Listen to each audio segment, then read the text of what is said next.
Hi you guys, welcome back to the channel. This is RR37. My name's Rich and it is another FIFA episode today. It is the Boro career mode, FIFA 21, and it has been way too long since the last video. I know you guys won't really get that sense because of the videos coming out daily, but for me it has been about a week and a half, 2 weeks between sitting down and putting out the last episode and then doing this one now. So yeah, casting the mind back, what an epic season we have had. Today is going to be all about going through the season, just recapping, reflecting on things. It's almost a refresher for myself as well. It wasn't intended to be that way, but that is how it has turned out.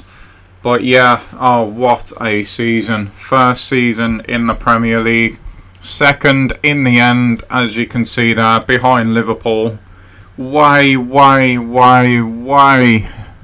better than I expected that we were going to do. We were aiming for 40 points, remember, at the beginning of the season.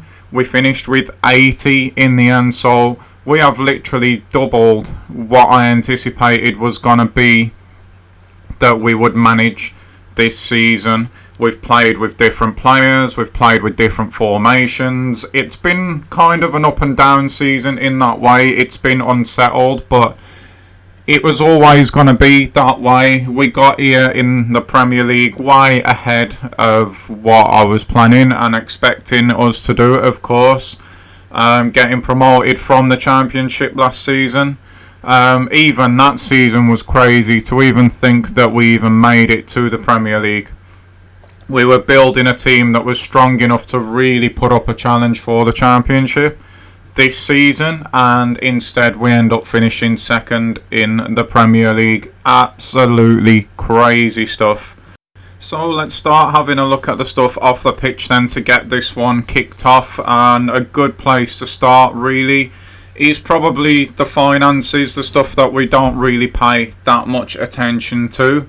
And you can see this season that we're pretty much doubling the worth of the club, which means hopefully next season we're going to get ourselves a nice little transfer budget to try and build on and push on from where we have got and what we have achieved this season. We're finishing the season not even spending all of our money. You can see there pretty much 35 million left over. So hopefully that can go towards next season as well. And while we're on this tab, we might as well look into the board objectives and see if we've pleased them in every way. Youth development, we didn't quite manage to get Hazard and that in, but part of me thinks now that that's going to be something that happens for next season. We've signed our 3 South American players, and of course we've scored at least 1 goal in 15 games. We've actually doubled that, which is crazy. We did in the end sign 2 crucial players, which was never part of the plan, but we did it anyway and made the profit that they wanted us to. On the pitch, we've done more than what they expected. We've done more than what I expected as well. All across both domestic and continental. Of course, winning the FA Cup, the Europa League just in the last episode. Absolutely wild stuff. And a second place in the Premier League.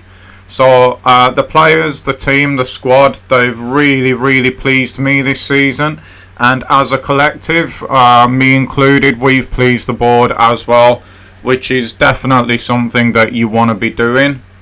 So with that looking at that out the way, the squad itself, there is plans I mentioned a few episodes ago, I believe now, to move a couple of players on.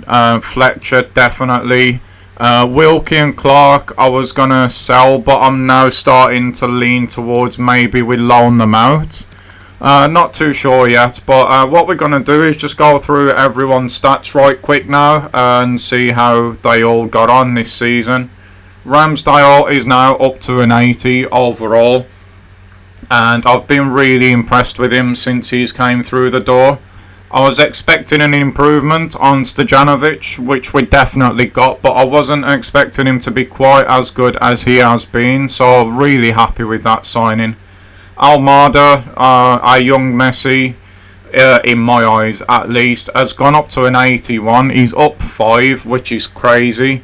But when you consider he's played 42 games, he's had 39 goal contributions in those 42 games. And some of those have been off the bench as well, remember. He's been an absolutely crazy signing. Phoenix, I've got a little soft spot for, as you've all probably figured out by now. He's up to a 71 at just 18 years old. He's learning to play striker at the moment as well. But what a breakthrough season he's had. Remember, he's a product of our youth academy as well, which makes it all the sweeter, really. Sticking to that blueprint again of what we did in Kilmarnock, giving youth a chance and giving them a pathway into the first team, if you like. Another beneficiary of that here is Ewan Jeffrey, who, again, only 18. He's learning to play cam at the moment as well. His numbers are absolutely ridiculous as well. 32 goal contributions. I think that is maybe even 42. I can't quite read it. In just the 41 games, again, another academy graduate. He has been absolutely unreal. And still, for my money, the best pure finisher in the club. McNair, Captain McNair, what a season he's had as well. At the beginning, I was questioning, can he do it in the Premier League? Are we going to have to completely rejig the defence? But no, he has more than stood up this season, which I suppose you expect from the captain.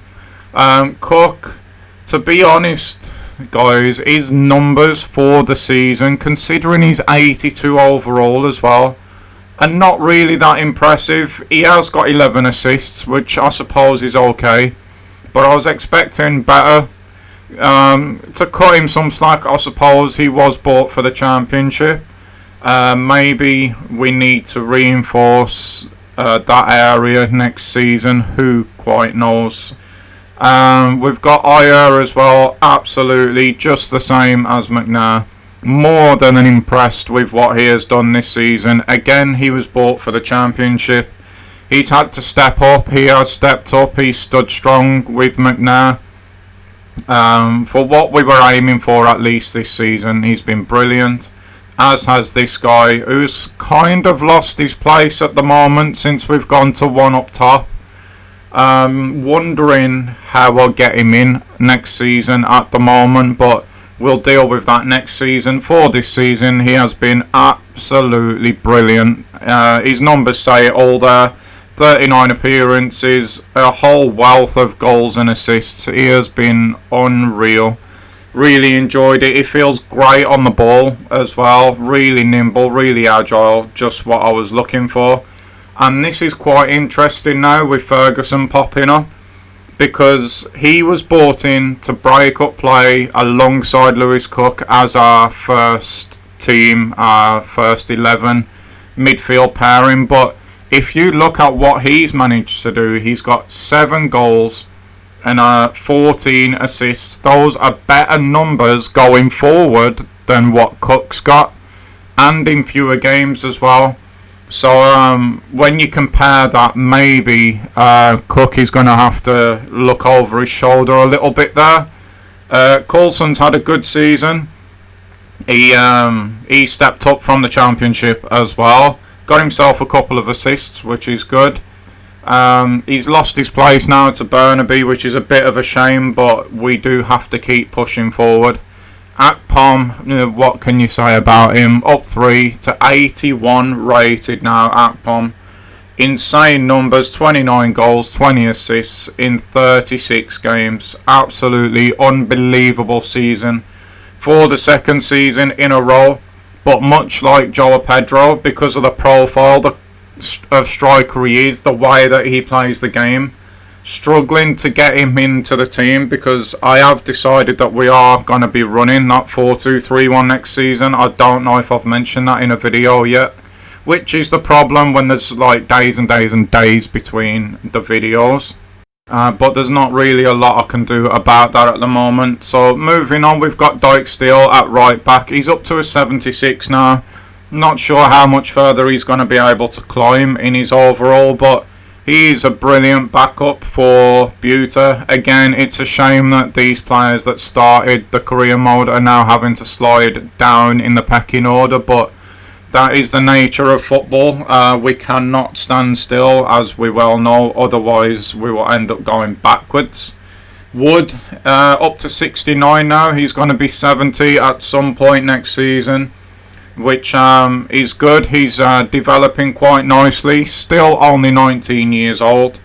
Again, if we have a good season and we stay in cups for long enough, next season I reckon he might get to about 74, 75. Which is good stuff. Happy with him. He feels great to use. Could do with being a little bit stronger. Maybe that's something we can look at in his training though.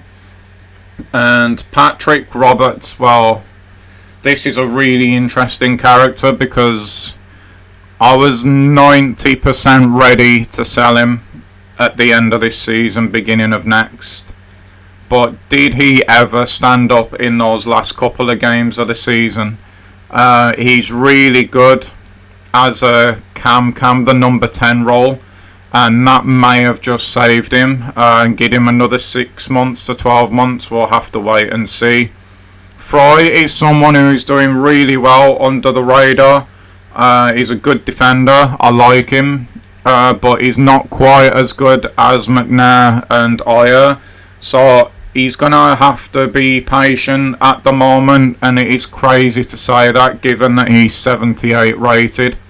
Also 78 rated here is Fletcher, who I can confirm has probably played his last game if we can get him out the door quick enough. Decent numbers for him, but his second half of the season was absolutely woeful. Yeah, I just fell out with him. I don't know what it is, what changed with him, but he couldn't finish. His touch was poor.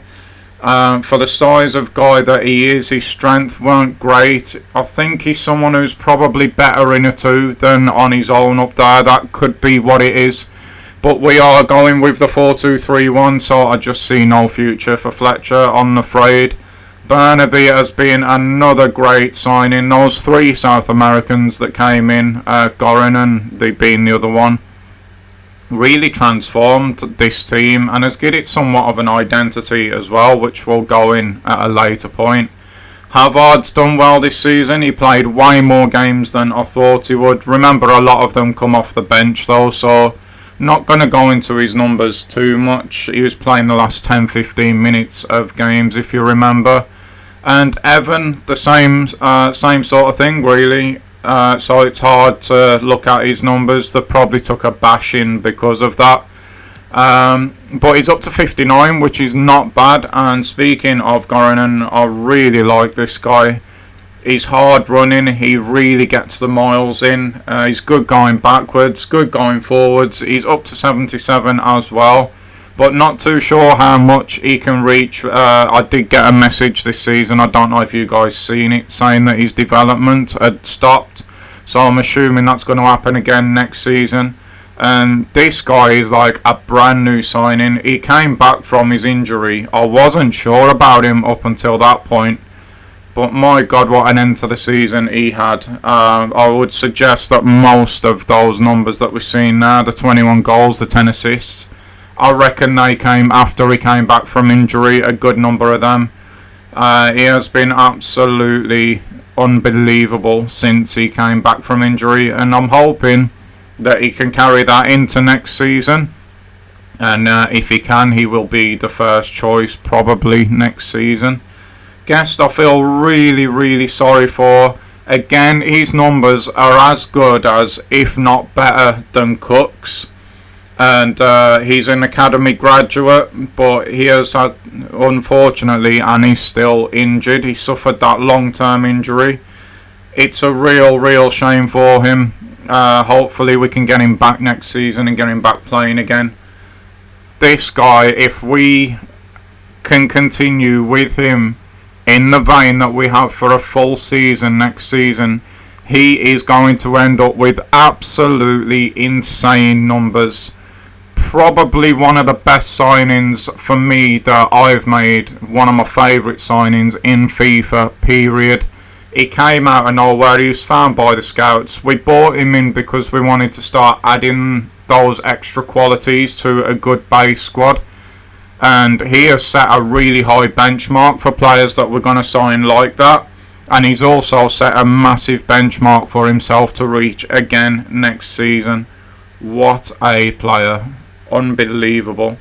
De La Cruz as well. Another great signing in the middle. Much the same as Goranen.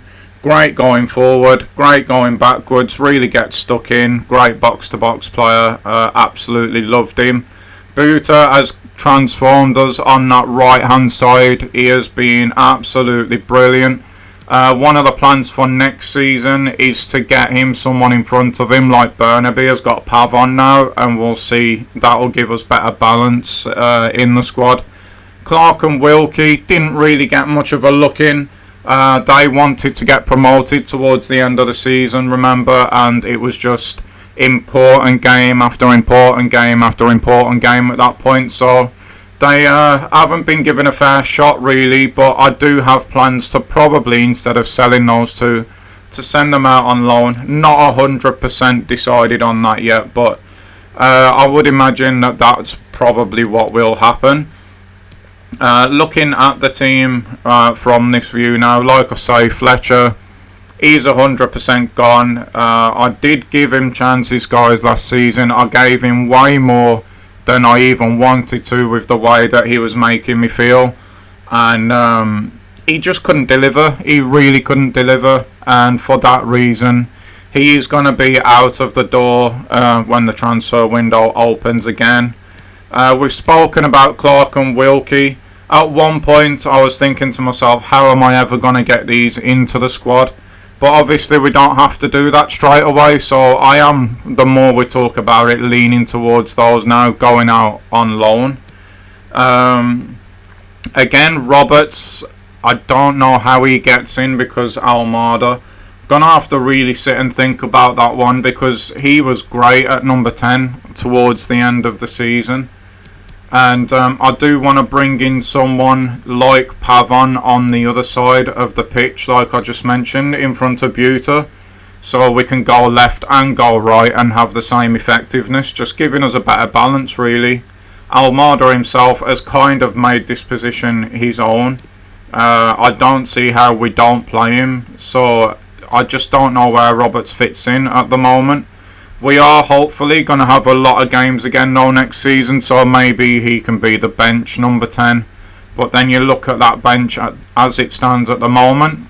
There's Akpom, Joe Pedro, Phoenix, and a whole host of others. Jeffrey as well needs game time next season, so there's a lot of big decisions to be made where transfers are concerned. And with that being said, this is the shortlist as it stands at the moment. 100%, like I said, Fletcher's going to be going. So it's about who comes in to replace him. We've got Rayner here, who is still out on loan, I believe, at the moment, but should be available next season.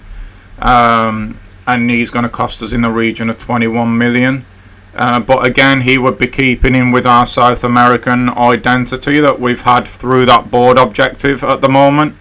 Edward would be a great replacement for him as well. Again, strong, good finisher. Kasper Dolberg, not used him in a career mode yet. Same as Edward or Rayner for that matter. I think he could be quite good. But I'm not feeling him, to be honest, as much as Edward or Rayner. I don't know why, really. There's no reason for it. Like I say, I've not used him yet. I'm just really not feeling it. Mbolo here would be another great shout. Quick, strong. He's got a whole heap of traits there. One of them, though, being injury prone, which is a bit worrying. Then we've got Haaland, who's not being used by myself yet, but because of how good he is now, has it made him instantly a generic career mode signing? I don't really know. Joel Linton is on there because of the South American link again. And also, he's really strong, so he would be great as a number 9 up there on his own. Niang as well, the same sort of thing. Andre Silva I have used before when I've done an AC Milan career mode off camera, and to be honest, I did like him.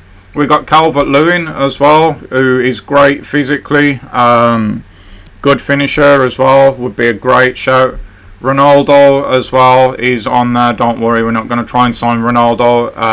I just don't know how many more seasons Ronaldo's got, to be honest, and I want that notification of when he's going to retire. So you'll probably see Messi pop up on here at that point, at some point as well, for the same reason. And then we've got a few more options here that have come, different positions again. They've been added off the scouts list, the same as Pavon, Gorinen, Almada and that lot. The scouts are really coming up strong at the moment. I've not used them as much as I do now before, so really impressed with what they're finding. I have off camera looked at this guy and I really like the look of him. To play on the right hand side though, not the left, with him being a natural left footer. I think that could be really effective, so I would like maybe to bring him in, but I'm going to go away and give it some thought before doing anything like that. So that's the shortlist as it stands at the moment. We've gone through the objectives now, we've gone through the finances now, we've gone through the squad and the transfer list. So next up we'll look at how the leagues around Europe are finished, I think. Starting with the Premier League, and there you can see us in all of our glory, finishing above Manchester City in second place. Again, what an absolutely insane season it's been. If we can now continue in the vein that we ended the season, having a lot of possession, a lot of the ball. We didn't concede nowhere near as many goals in the second half of the season as we did the first. We need to get that down, the amount of goals that we're letting. And if we can do that, then maybe, just maybe, we can challenge next season. But if you take the video back and pause it in the probably top 6, maybe top 7, a lot of the teams took points off those teams this season, and I'm just wondering, is that going to be the same again next season?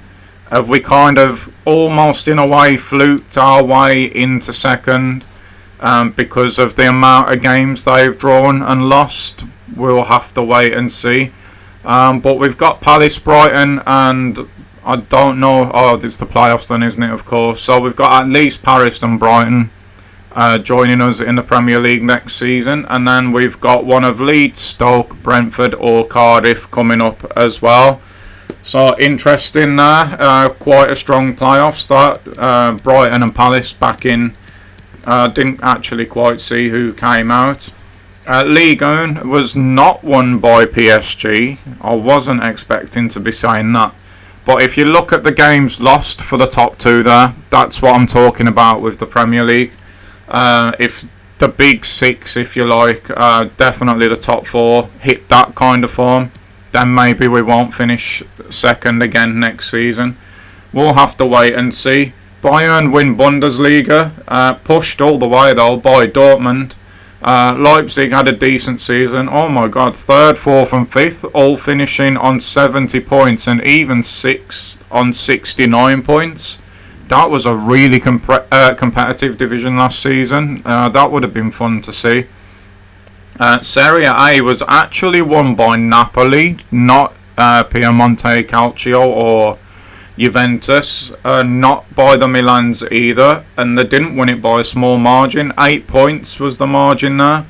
That was a strong showing from Napoli last season. I would anticipate that Inter and Milan and even Juventus will probably come back stronger next season. The Eredivisie has been won by AZ Alkmaar.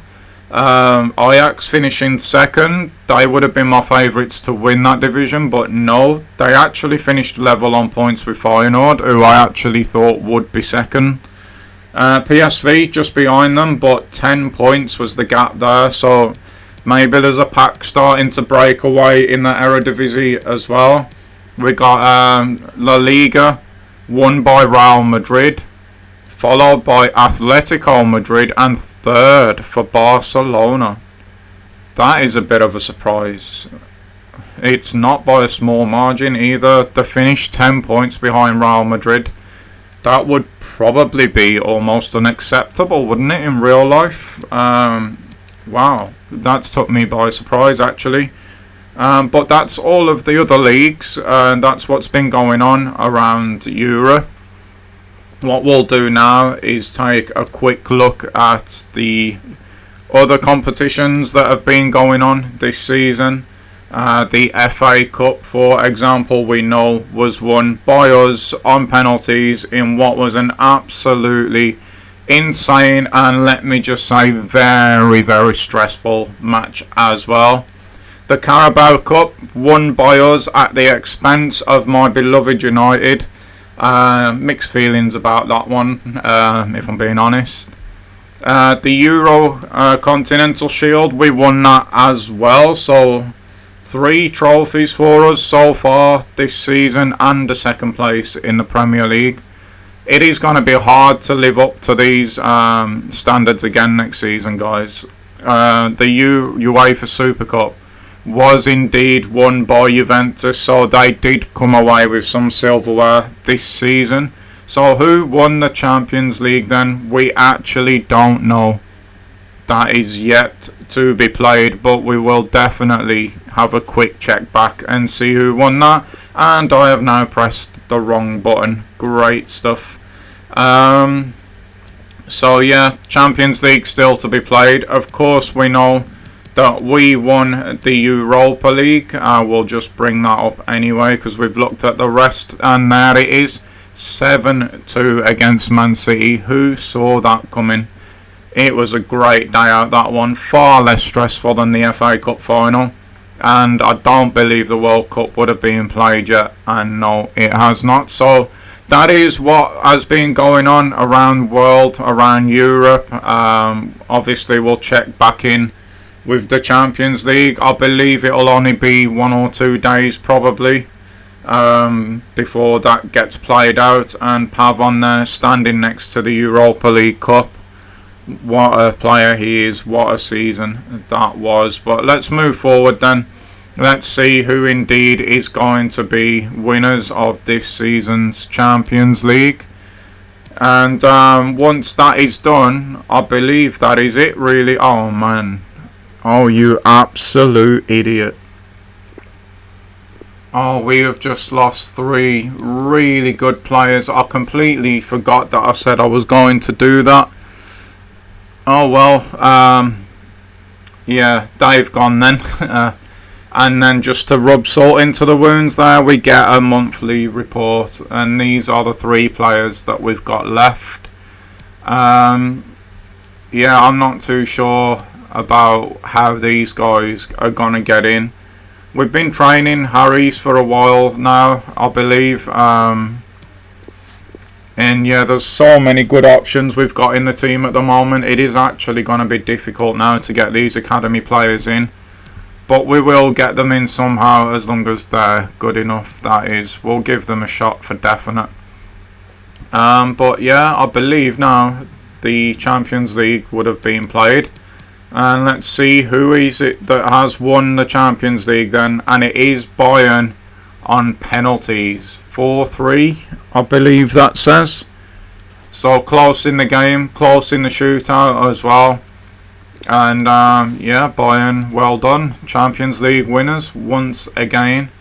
We're going to be in that competition next season. How far we're going to get, really, who actually knows. But it's going to be exciting, that's for sure. Dele Alli picks up Player of the Month. He's really good in this year's FIFA, to be fair. But that is going to do it, guys. It is the end of the season. Before we go, though, we're just going to take a quick look.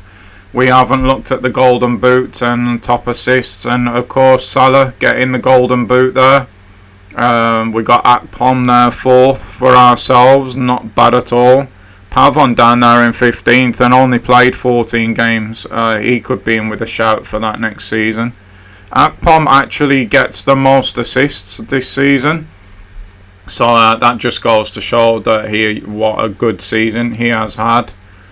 In the FA Cup, it's actually Phoenix with the most assists, followed by João Pedro, showing that we do play as a team and we're not looking at individuals. This really goes to a long way actually into proving that. Top scorers were Cook for Mansfield. That's a bit of a shock. Sterling got the second most for City, and he was actually followed by Fletcher. So not bad there from Fletcher. Harry Kane winning the Golden Boot for the Carabao Cup. Almada is actually the guy who actually tied him but played 2 more games. Assists went to João Pedro, 4 in 6 games. Not bad there. We got Guest there as well. He probably could have been a lot higher. It's a real shame that he got injured and it was as bad as it was as well. The European Shield was actually won by our youth academy graduate Phoenix. Akpom on there as well, but again, just going to show the kind of season Phoenix has had. Guest again there in the assists rankings, actually first this time though. And then you got Akpom, Fletcher, Silas and Ferguson all on there. Clean sheets, I would not imagine that we'll be anywhere near any clean sheets. Assists and top scorers there in the UEFA Super Cup, both going to Juventus players. In the Champions League, Ronaldo still banging in the goals. He was pipped to the Golden Boot by Salah, but again, even at his age, showing that he's still getting it done. And not just with the goals either, he's actually third there in assists. So Ronaldo, even though Juventus looked like they didn't have a great season, he's looked like he's had a great season personally. The Europa League, Sterling takes top scorer. We have got João Pedro and Jeffrey there as well in 3rd and 4th. And assists goes to João Pedro and Almada again. He has been really, really good this season, Almada. We got Phoenix there as well. Once again, Guest is there with the assists. We really need to get him game time when he comes back. He's way doing better than I thought that he had done. Just because he's been out for so long, it kind of slips the mind, I suppose. But that is everything at this point that we can look at. So that is season 2, guys, all wrapped up. It has been a great season, and just before I go, want to thank you for the support on this season. It has been quite amazing. Obviously, I know I don't do much outside of YouTube with promoting the videos and this, that and the other. Because for me, it's not all about everything that comes with YouTube. I'll just have a real lot of fun making the videos themselves. And long may it continue. And hopefully, next season's going to be even better than this one was. And I hope you are all going to be there to witness it. But until then, guys, once again, my name's been Rich. Thanks for watching, and I'll see you all in the next one. Bye bye.